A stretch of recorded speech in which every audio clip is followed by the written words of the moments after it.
नमस्कार, आयुर्वेद लाईफमध्ये आपले स्वागत आहे। आज आपण भीमाशंकर परिसरातील वांजळे या गावात आहे। या निसर्गरम्य परिसरात आपण आज ह्या वनस्पतीची माहिती घेणार आहोत। बहुतेक लोकांना निरगुडी किंवा निरगुंडी या नावाने ही वनस्पती प्रसिद्ध आहे आणि खूप लोक या वनस्पतीचा वापर घरगुती उपचारासाठी करतात।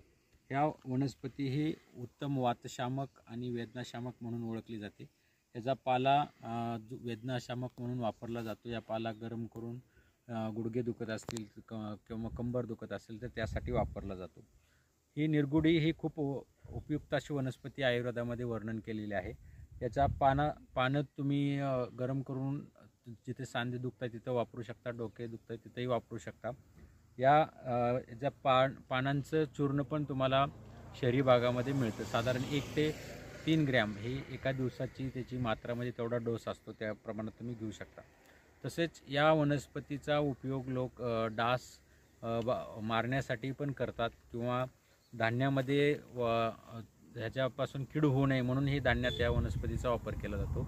ही अशा प्रकारे बहुउपयुक्त अशी वनस्पती आहे। या वनस्पतीचा उपयोग तुम्ही पण करू शकता। याच्यापासून निरगुडी तेल पण बनवलं जातं। तेल बनवण्याची प्रक्रिया सोपी आहे।